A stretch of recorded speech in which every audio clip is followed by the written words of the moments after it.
نام تو رکھنا ہی ہوتا ہے، بے نام تو کوئی بھی بچہ نہیں ہوتا، سب کا نام رکھا جاتا ہے، لیکن اولاد کا حق یہ ہے کہ اس کا اچھا نام رکھا جائے۔ اچھا نام اس لیے، اس کی دو تین وجوہات ہیں۔ ایک تو حدیث مبارک میں اس کا حکم ہے، ابو داؤد شریف کی حدیث ہے، نبی پاک صلی اللہ تعالیٰ علیہ وسلم نے فرمایا کہ قیامت کے روز تمہیں تمہارے ناموں سے پکارا جائے گا، اس لیے تم اچھے نام رکھو۔ قیامت کے دن تمہیں تمہارے ناموں سے پکارا جائے گا تو اچھے نام رکھو۔ تو اب قیامت کے دن ہر ایک کو اس کا نام لے کے پکارا جائے گا، جمیل، جمال، قاسم، حاشر، ثاقب، جو بھی نام ہے اس نام سے پکارا جائے گا۔ تو نام اچھے رکھنا چاہیے، ایسے بالکل بے معنی جن کا سر پیر ہی نہیں ہے یا وہ اسلامی نہیں ہے، اس طرح کے نام جو ہے یہ نہ رکھے جائیں۔ یہ ہماری جو اسلامی تعلیمات ہے یہ ان کے خلاف ہیں۔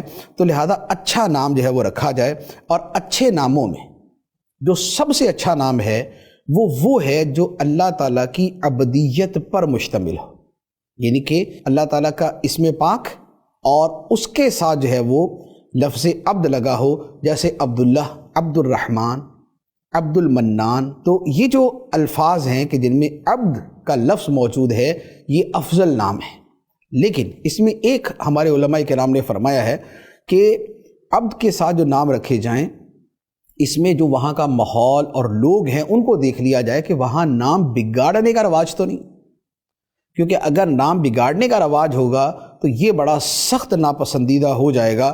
کیونکہ مثال کے طور پہ نام ہے عبد کے ساتھ، اور پکارنے کے اندر لوگ اس نام کو جب بگاڑتے ہیں تو جو اسم الہی ہوتا ہے معاذ اللہ اس کے اندر جو ہے وہ بگاڑ والی صورت پیدا کر دیتے، اور یہ بڑی جو ہے نا وہ ایک سخت قسم کی چیز ہے۔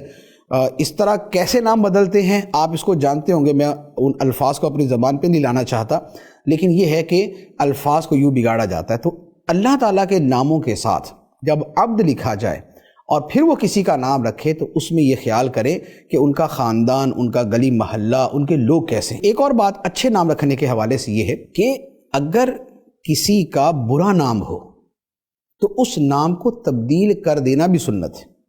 بالفرض اگر پہلے رکھ دیا گیا اور بالکل ہی بے معنی رکھ دیا یا غیر مسلموں کے نام کے اوپر وہ نام رکھ دیا تو اب اس نام کو تبدیل کر دیا جائے۔ نبی پاک صلی اللہ تعالیٰ علیہ وسلم جب کسی شخص کا نام نامناسب سمجھتے تو آپ اسے تبدیل فرما دیتے تھے۔ چنانچہ ایک نام ہے، مسلم شریف کی حدیث ہے، حضرت عمر فاروق رضی اللہ تعالیٰ عنہ کی ایک صاحبزادی تھی، ان کا نام تھا عاصیہ، عین کے ساتھ عاصیہ۔ عاصیہ کا مطلب ہوتا ہے گناہ گار، تو نبی پاک علیہ الصلوۃ والسلام نے اس عاصیہ نام کو بدل کے رکھ دیا تھا جمیلہ۔ تو جمیلہ جو ہے یہ اچھا نام ہے بنسبت اس کے کہ نام ہی گناہ گار رکھا جائے۔ اسی طرح اور بھی کئی واقعات ہیں کہ نبی پاک علیہ الصلوۃ والسلام نے کئی ناموں کو تبدیل فرمایا۔ تو جہاں پر اس طرح کا غلط نام رکھ دیا گیا، اب وہ بڑے 50 سال پہلے جو ہے نا وہ رکھا گیا تھا اور وہ خاندان کے بوڑھوں نے رکھا تھا، لیکن اگر اب پتہ چل جائے کہ یہ نام ٹھیک نہیں ہے تو پھر اس نام کو بدل دینا چاہیے۔ اعلیٰ حضرت علی رحمٰ نے ایک جگہ فرمایا ہے کہ بعض اوقات برے ناموں کا اثر بڑا برا پڑتا ہے۔ جیسے فرمایا کہ اچھا بھلا دیندار آدمی ہوتا ہے اور اس کا نام ہوتا ہے غفور الدین۔ اچھا، غفور الدین نام جو ہے یہ عجیب و غریب سا نام ہے۔ غفور نام ٹھیک ہے لیکن غفور الدین بالکل غلط ہے۔ وجہ یہ ہے کہ غفور کا مطلب ہوتا ہے مٹانے والا، اور غفور الدین کا مطلب ہوا دین کو مٹانے والا۔ اب آپ غور کر لیں کہ کسی کا نام یہ ہو دین کو مٹانے والا، تو یہ سخت برا نام ہے۔ تو اعلیٰ حضرت فرماتے ہیں کہ میں نے ایسے افراد کو دیکھا ہے کہ جن کے ایسے نام تھے، اچھے خاصے وہ دیندار تھے، لیکن پھر ایسے وہ بدلے کہ کیا سے کیا ہو گئے اور اچھے خاصے فتنہ فساد برپا کرنے والے ہو گئے۔ تو لہذا اگر برا نام رکھ دیا گیا ہو تو اسے تبدیل کر دینا چاہیے۔ اچھا، اسی کے ساتھ ایک اور چیز بھی ہے کہ بہت ہی اچھا نام بھی نہ رکھا جائے۔ بہت ہی اچھا نام سے مراد یہ ہے کہ اس کے اندر بڑائی کا بہت بڑا معنی ہو۔ جیسے کسی کا نام رکھ دیا شمس الدین، دین کا سورج، شمس الاسلام، اسلام کا سورج۔ اب اسلام کا سورج، دین کا سورج، بہت بڑا نام۔ تو یہ بزرگان دین کے القاب ہوتے تھے پچھلے زمانے میں، اور یہ القاب تب دیے جاتے تھے کہ جب ان کی پوری زندگی خدمت دین میں گزرتی، بڑے بڑے کام کرتے تو لوگ ان کو یہ نام دیتے تھے، وہ خود اپنے آپ کو شمس الدین اور شمس الاسلام نہیں کہتے تھے۔ تو اب بچے کا نام جو ہے وہی شمس الدین اور شمس الاسلام اور اس طرح کے اونچے اونچے اور بڑے بڑے معانی والے نام جو ہے وہ رکھ دینا یہ مناسب نہیں۔ تو ان ناموں کا جو ہے وہ علماء نے منع فرمایا ہے، بلکہ قرآن مجید کی آیت سے بھی یہی سمجھ آتا ہے۔ قرآن میں فرمایا فَلَا تُزَكُّوا أَنفُسَكُمْ، تو اپنا تزکیہ اور اپنی پاکی خود بیان نہ کرو، تو خود ہی اپنا نام اتنا بڑا عظیم کر کے جو ہے وہ رکھ لینا، تو یہ بعض جگہ پہ تو ہو سکتا ہے ناجائز کے زمرے میں آ جائے، اور بعض جگہ ہو سکتا ہے کہ نامناسب کے زمرے میں یہ داخل ہو۔ اور اچھے ناموں کے اندر ایک بہت اعلیٰ اور بہت عمدہ نام محمد ہے۔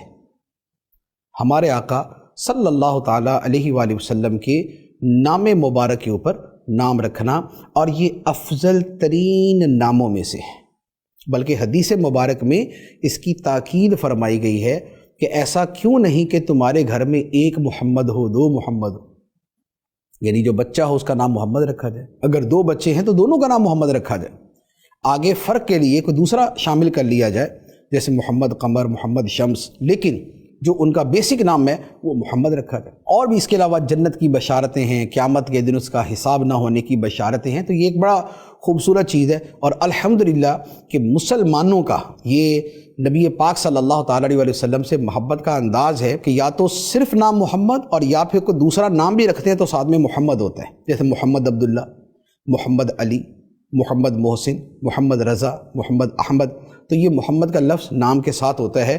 اسی لیے جو سال کے اندر سروے کیے جاتے ہیں ناموں کے اعتبار سے کہ دنیا میں سب سے زیادہ نام کون سا رکھا جاتا ہے، وہ نام محمد ہے۔